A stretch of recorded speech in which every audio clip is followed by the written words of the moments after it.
Welcome to EPG Pathashala. I am Dr. C. Nagalakshmi, working as Assistant Professor, Department of Sociology, University of Hyderabad. This module comes under the paper Methodology of Research in Sociology, and the name of the module is Alternate Sources, Methods of Knowledge and Knowledge Production. In this module, we will familiarize with you the ideas of how to collect data in a dynamic research environment. In other words, sometimes in social research, researchers face such situations where it is very difficult to gather data. In such situations, it is important to be a little innovative, and there are certain methods of data collection known as the alternative sources. These are also sometimes called as the unobtrusive methods, using which you will be able to collect authentic data without losing academic rigor.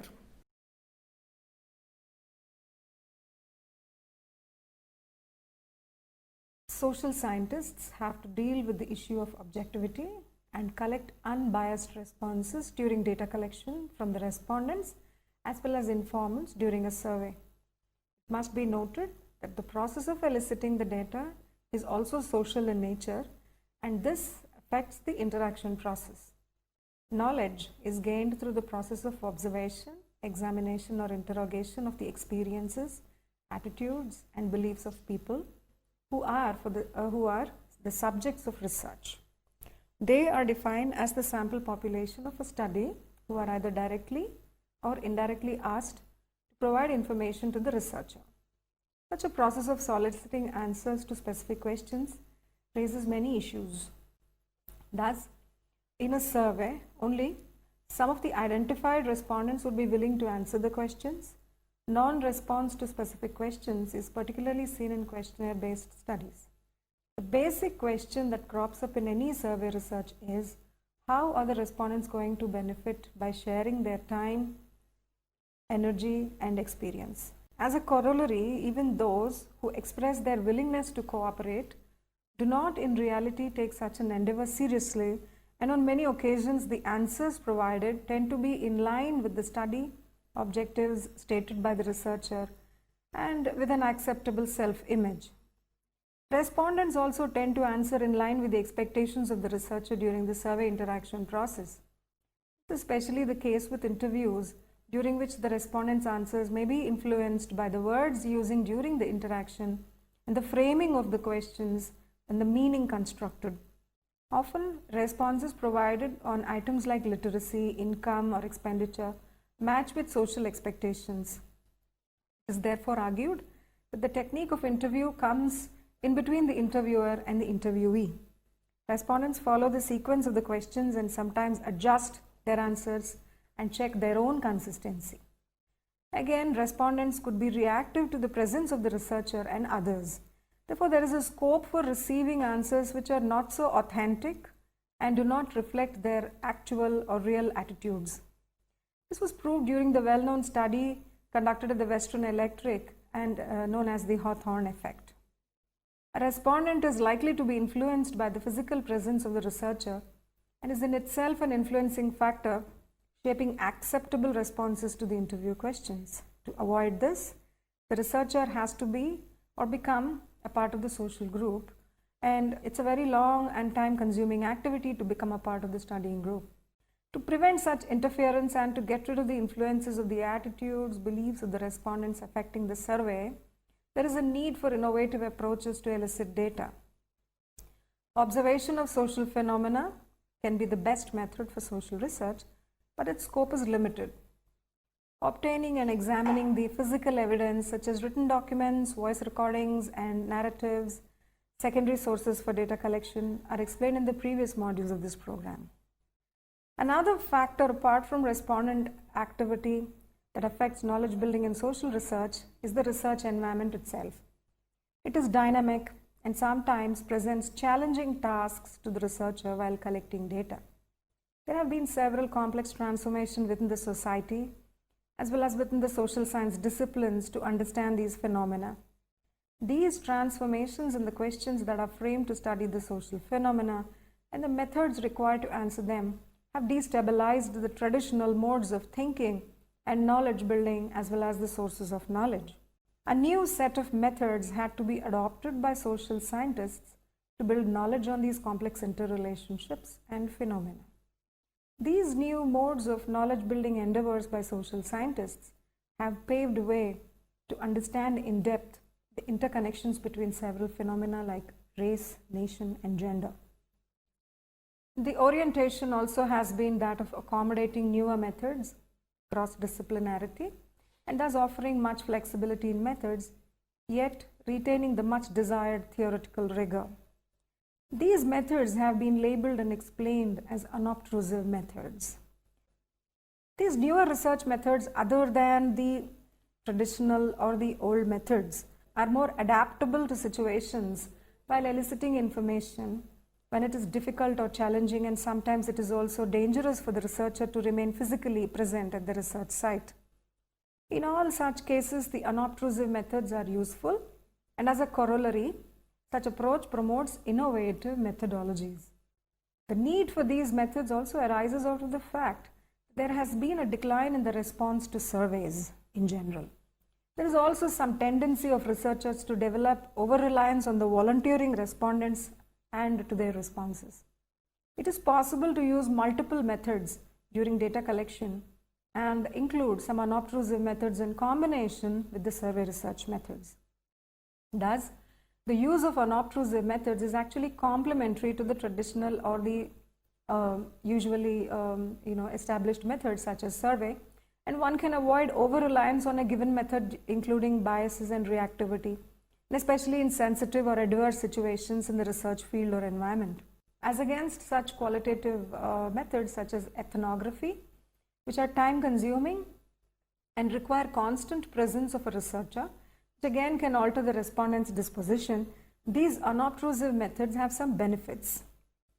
These are easier access to data, permission from subjects is not always necessary, they're relatively inexpensive, they're appropriate for longitudinal studies that follow activities or processes over a period of time, they are non-reactive, meaning subjects or respondents are not interrupted, their time is not taken up, and they are not prompted to disclose sensitive or potentially distressing information. They are safe in comparison to other methods due to the degree of distance or in some cases complete anonymity of the researcher. They also offer a sufficient amount of distance from the subject or respondent, and thus the researcher can maintain relative objectivity. These unobtrusive methods are appropriate for use when a research topic is of a sensitive nature or one which is very personally close to the researcher. There are, however, some precautions that a researcher should take note of while using these methods. First, there is a potential for unconscious or selective recording of observational data due to the identity and social positioning of the researcher. A thorough evaluation of all the sources and findings for authenticity is also necessary. The credibility, representativeness, and meaning must be ascertained by the researcher in the study while reporting. The researcher, therefore, should use his or her discretion to select a research setting where interesting insights can be gained without disturbing or influencing people, and by observing with care and listening systematically.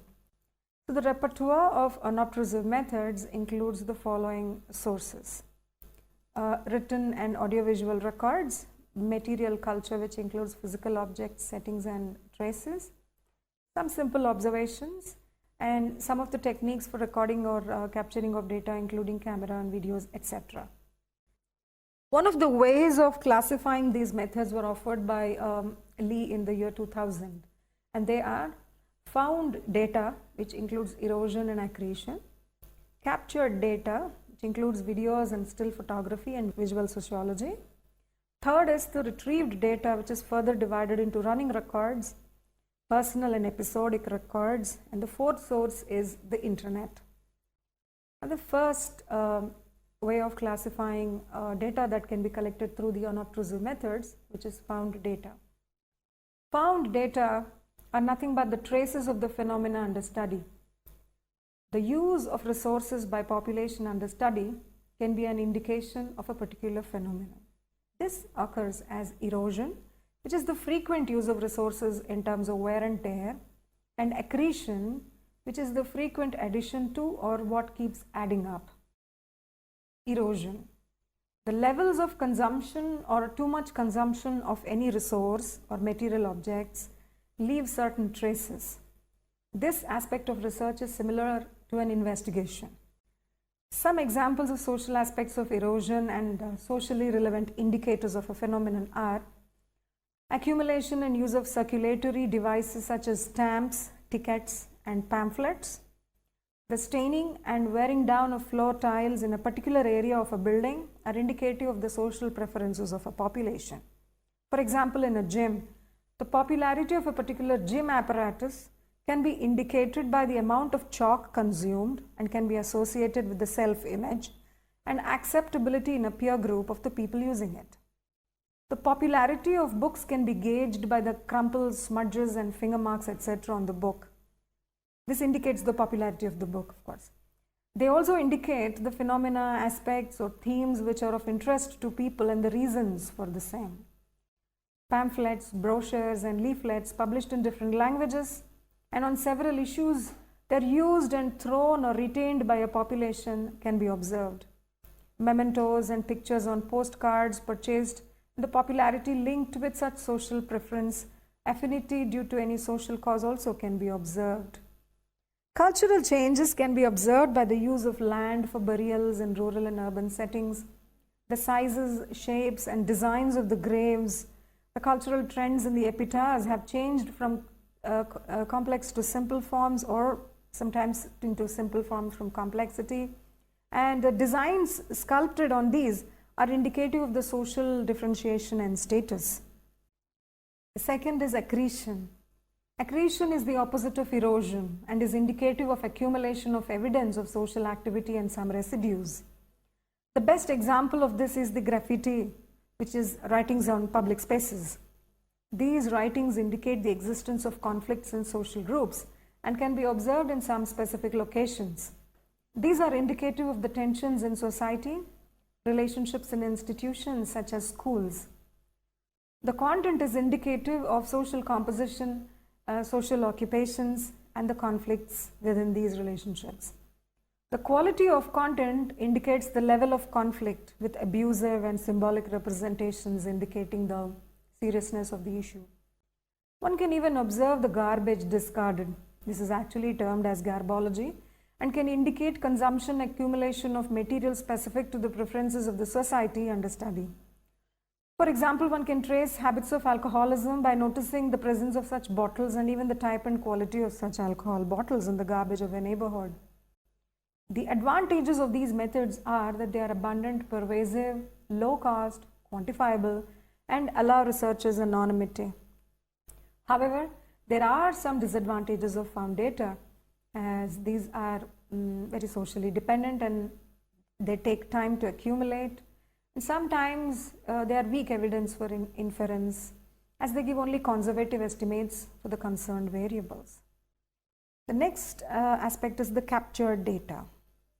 Captured data indicates a method of data collection which relies on what is observed as discreetly as possible in a field, including the exterior physical signs such as hair on head, face, tattooing, clothing, adornments, the expressive movements such as the demeanor, eye gaze, the physical proximity, and verbal latency. The maintenance of proximity and spatial arrangement of people and their physical arrangements in sittings, different settings, the in situ conversation and pronunciation and time-related behavior. What is the time or part of the day is influencing a particular behavior also can be observed under captured data. It is necessary that the role of the observer has to be passive and sampling should be done with care. There are many variations in the recording techniques for captured data. One is to create descriptive records with a clear depiction of the settings and situations with complete details without evaluating it. This can be done through written notes or recorded content. A check sheet also can be used in a simple format for observations with a little prior preparation. Using a grid, the time of observation and what is observed and recorded on the check sheet can be maintained. For complex and large volume of data, computers can be used. The first method is using videos and still photography. Videos and still photography constitute one of the main aspects of unobtrusive data collection. To observe processes in public spaces, thoroughfares, time-lapse videos and filming can be very useful. These methods provide data captured in detail and can be retrieved at any point of time. Photography is one of the more important techniques that has been used by cultural anthropologists and sociologists to document the cultural processes and artifacts of the people who are studied. Social change can be observed with photographic documentaries through the creation of a repository of data through systematic collection and analysis. A shooting script is created with questions on what is to be photographed. Photographs are taken as responses to the questions listed, and a descriptive narrative is then written around these visuals. Digital photography can provide a detailed narrative through several images of social situations and creation of digital image databases. Most of human behavior within a time and space and social meanings are amenable to simple observation, and that is the basis on which captured data can be collected in a given research setting. However, there are some ethical considerations of capturing such data. Thus, when the researcher starts recording data, it could lead to reactivity among the respondents due to photo sessions. This could affect validity and the reliability of data. It must also be noted that such observation offers content that is limited based only on the visibility and requires access to other more potentially reactive forms of data. The second aspect is visual sociology. A new sociology using visual methods called visual sociology is emerging, and for more details on the content of this module, refer to the module number 29. This is an area of sociology concerned with the visual dimensions of social life. Visual sociology, theoretically at least, includes the study of all kinds of visual material and the visual social world. It uses most of the visual material available in its methodologies. There are at least 3 approaches to doing visual sociology: data collection using cameras and other recording technology. A sociologist can use film and video cameras as data gathering techniques for data and even experiments. This is a good tool to study small group interactions, classroom studies, ethnography and participant observation, also oral history and the use of urban space, etc. Studying visual data produced by cultures. A society produces various images as part of its culture, and this can be studied sociologically. Communication with images and media other than words is another way of visual sociology's contribution, and this is through the use of visual media in order to communicate sociological understandings to professional and public audiences. One can also use visual media within sociological research itself in this way.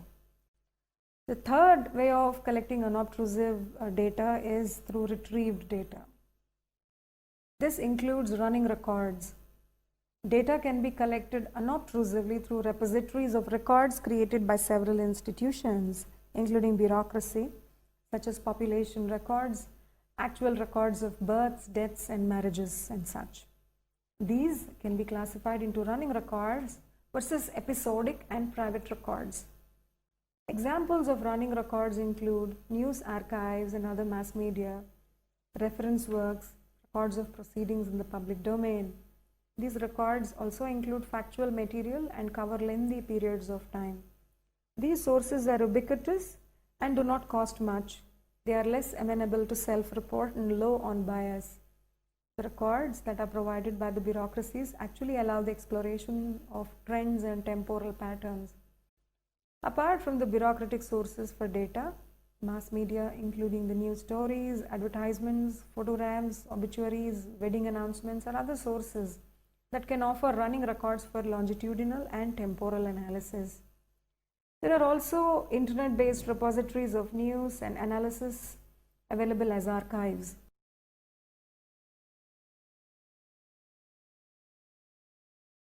Others include reference works such as directories, almanacs, yearbooks, retrieved from the records of proceedings.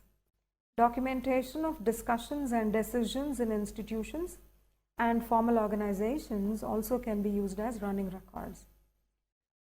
Advertisings can also act as retrieved data as they indicate the social perceptions, relationships, health problems specific to that time period. Wedding cards and marriage announcements and obituaries also indicate the influence of religion and the class versus church or a religious denomination, etc. They also show the association between gender and occupation, and the length of the obituary can indicate the social status. Other sources include job advertisements, book lists, and phone books, etc. It should, however, be acknowledged that retrieved data also come with certain limitations. When bureaucratic data is being used along with any other forms of data for a longitudinal analysis and record a linkage, there could be some discontinuities. Hence, one should be vigilant and observe some restrictions in matching such data with other data sources.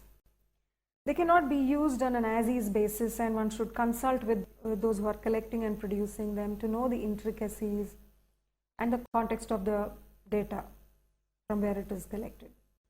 There could be some quality issues and questions on the quality of data, especially when data is more extensive. Statistics generated out of the data might also affect the aims and objectives of the organization or those who are collecting and analyzing such data. Confidentiality and restrictions in usage of these sources also create certain limitations. The next way of collecting these data is through personal and episodic records. Sources of data can provide good narratives of social life in many different times. They are in a way self-reports. Best example is personal documents such as letters, diaries, daily journals, autobiographies, curriculum vitae, the wills that are written for property, and photo albums. The way families arrange their photographs in their albums of weddings, the way people are presented in the photograph, and the importance given to the family members in these photographs, birthday celebrations also provide some useful insights about social relationships. So this is visible clearly in the way the photographs are positioned. Written documents and the language used in them is another important source of understanding relationships within families and then in society, especially with the property wills, etc. The fourth source of unobtrusive data is the internet. Internet actually transformed the ways in which society shares information about itself and among the members of different groups of society. There are ways in which internet is used by members of a society. The type of information that is shared, the way people maintain their networks, the frequency and intensity of such communication, the content of the communication are important aspects in this matter. Interestingly, the popularity of a website or a statement made in the pages of Facebook can be measured by the number of likes and dislikes and reactions. Very often such networking relies more on reciprocity and mutual interests than on the quality of the friendship. These and many more are amenable for study without the issue of reactivity of the respondents, which occurs in direct research through survey or interview. Computer and information technologies provide sources and tools for storage of these data and in a wide range of formats. Data stored in the internet such as images, videos, archives of documents, news, as discussed in the previous section, on personal web pages, social networks, and the like, offer a wealth of information for social research. Most importantly, internet is a very good unobtrusive source and method, as one can access information in discrete manner unless investigated in depth by experts to know who accessed information and when on the World Wide Web. Internet and online-based unobtrusive measures provide access to plenty of secondary sources with options to search through search engines like Google or Internet Explorer. The information required is first sourced and later can be used for analysis of its content. Another way is the use of the medium for communication. Thus, like the telephone, email can be used for dispersing questionnaires. It is worth noting here that as a direct tool, internet has made it possible for researchers to know about the online users cutting across social and geographical boundaries. Interestingly, while carrying out research in this way, the researcher also can keep his or her as well as the respondent's identity anonymous. This is by choice. This form of research can be termed as computer-mediated communication, which compels social scientists to carefully consider about ethical issues such as informed consent, maintenance of confidentiality, and anonymity of the respondents while using this medium for research, especially via emails, etc. Technological advances have complemented the methodological advances, and innovative methods using new technologies are now gaining acceptance in social science research. It may be mentioned here that with increasing use of electronic technology and mobile phones, telephonic interviews and SMS surveys have also become possible these days. Innovative and critical approaches in social science research are emerging without challenging or compromising the academic standards, as they allow exciting new interpretations and findings from social phenomena. It may be observed that the new trend is not just combining qualitative and quantitative methods. This also accepts and recognizes methodological diversity. Researchers from various disciplines, institutes, and research centers are increasingly getting connected through the World Wide Net. This is leading to the emergence of multidimensional lenses to view or investigate the social world and posing new questions that cannot necessarily be answered using the older traditional research techniques. It is not just about increasing the number of methods and tools to measure, but about innovative methods emerging to access aspects of social reality for interpretive and critical understanding. Though these newer sources are challenged and are treading uncharted ground, the originality and innovative approach to sensitive issues and questions provide a strong support for their use. If traditional, normal, qualitative, quantitative methods are used along with these newer methods in a complementary manner, researchers can actually tackle issues of limitations of resources and sensitivity of the respondents, especially in dynamic and volatile research environments. We may therefore conclude that the newer and alternate methods of data collection promote scholarly conversations and contributions through knowledge building and research with newer questions. Emergent and unobtrusive methods call for a re-evaluation of conventional standards and interdisciplinary approaches. These methods not only are appropriate for particular research projects with sensitive issues, but also for the larger project of knowledge building in the discipline. So by now you would have been familiarized with how a researcher can use found data, captured data, and retrieved data as alternative sources for knowledge and knowledge production. The key issue in this module is the concern which has to be addressed also is that the researcher should take care of validity, and the researcher should also observe extreme diligence, because these are methods which are more suitable as complementary to the usually used methods such as survey and interviews. So it's important to know that these are also alternate sources, because when the researcher is actually in a dynamic research environment and the research environment itself is very sensitive, one cannot go about asking questions as a survey, as an interview, and that time one can use captured data as photographs or still photographs and videos. One can also use running records such as personal diaries, letters, and such. These also may overlap with some of the historical methods like oral histories and other written records. However, the point to be noted is that these are complementary to the usually used research methods in sociology such as surveys, interviews, and others.